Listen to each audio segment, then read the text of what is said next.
Ya, hari ini baru saja saya menghadiri rapat internal yang dipimpin Bapak Presiden Joko Widodo. Fokus utama diskusi dan topiknya adalah terkait pemanfaatan revitalisasi dari stadion dan juga GOR dan venue olahraga di seluruh Indonesia. Dan juga tadi juga dibahas mengenai rencana penyelenggaraan kembali dari Liga 3 dan 4 untuk sepak bola, dan juga terkait dengan bagaimana kita bisa memaksimalkan pemerintah kabupaten kota ini juga turut serta mendukung pembinaan olahraga sepak bola dan juga cabang olahraga yang ada di dalam desain besar olahraga nasional. Jadi kira-kira judul dan garis utamanya itu, dan mungkin jika ada pertanyaan dari kawan-kawan media dan wartawan, silakan.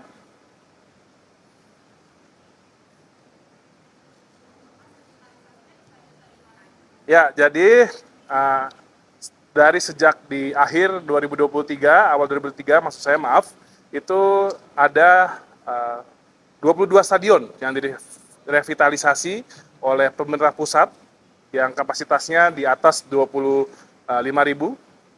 Dan itu ke depan Bapak Presiden menginginkan stadion itu juga bisa dimanfaatkan oleh klub-klub penggunanya.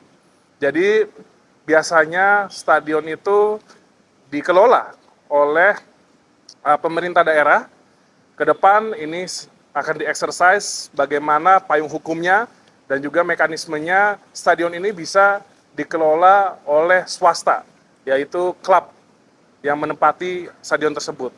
Dan ini tidak menutup hanya di stadion, tapi juga di GOR, gelanggang olahraga, dan juga venue olahraga lainnya di daerah-daerah yang dibangun oleh pemerintah pusat maupun pemerintah daerah.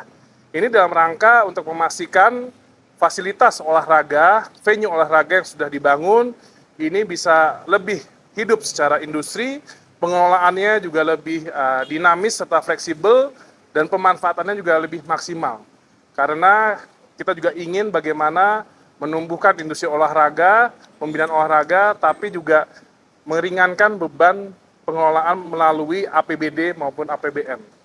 Dan tadi juga terkait Liga 3 dan 4, itu juga ada exercise dengan Pak Mendagri dan Bu Menkyu terkait dengan peraturan Mendagri untuk daerah nanti boleh kembali mendukung dan mensupport adanya kompetisi Liga 3 dan 4, dan juga ditambah cabang olahraga yang ada di dalam desain besar olahraga nasional. Ini juga dalam rangka mendorong percepatan talent scouting dan pembibitan usia dini untuk timnas atlet nasional nantinya untuk Olimpiade di masa depan.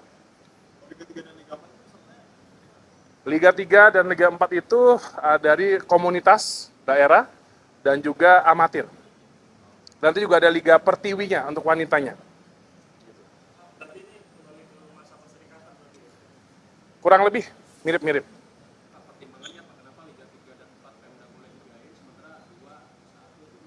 Yang dibiayain nantinya bukan klubnya, tapi kompetisinya melalui klub.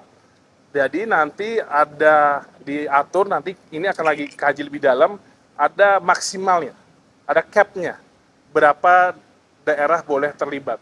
Karena apa? Karena ini dalam rangka untuk bagaimana pendanaan pembinaan atlet dari usia dini dan grassroots ini bisa tercapai. Makanya tadi saya sampaikan ini akan dikaji tidak hanya di sepak bola, tapi di cabang olahraga yang juga masuk dalam desain besar olahraga nasional seperti renang, atletik, panahan. Dan ini tujuannya apa? Pertama, menguatkan potensi timnas sepak bola kita ke depan dan menguatkan atlet-atlet kita untuk kedepannya untuk Olimpiade. Karena kita ingin di masa depan Olimpiade makin banyak partisipasinya dan potensi medalinya juga banyak.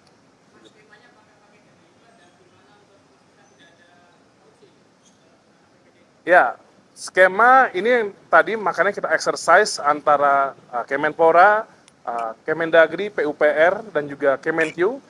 Pastinya tadi Pak Presiden juga mengatakan pengalaman beliau waktu wali kota, karena tidak ada batas, itu banyak sekali skema-skema yang tiba-tiba 50 miliar, 90 miliar. Makanya ini akan kita kaji secara mendalam, dan pastinya untuk terkait memastikan tidak ada korupsi, ya kita akan menguatkan inspektorat dan juga tim pendampingan yang gabungan dari Gakum-Gakum ini, penegak hukum ini memantau.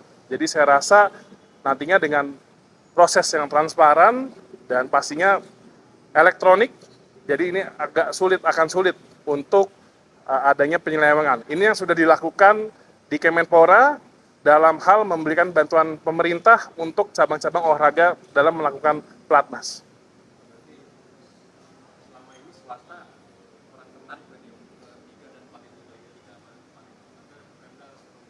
Ya, jadi mungkin bukan tidak tertarik, tapi penataannya ini yang lagi dibikin menarik. Jadi ini memang harus adanya dorongan, dan alhamdulillah ini nantinya tidak hanya sepak bola, tapi di berbagai cabang olahraga. Karena kita ingin menggenjot prestasi olahraga nasional kita.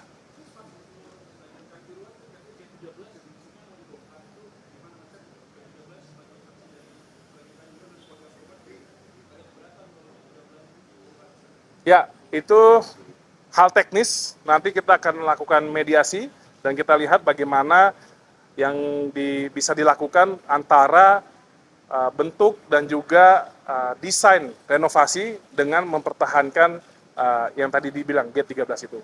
Kebetulan saya sempat ke Kanjuruhan dan melihat gate 13 itu.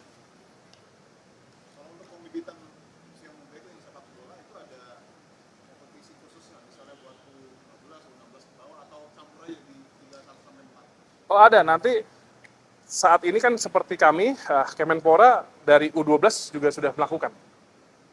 Ini ada bentar lagi U16. Jadi itu suatu hal yang memang udah kewajiban dari pemerintah. Dan itu sudah berjalan, tidak hanya di sepak bola.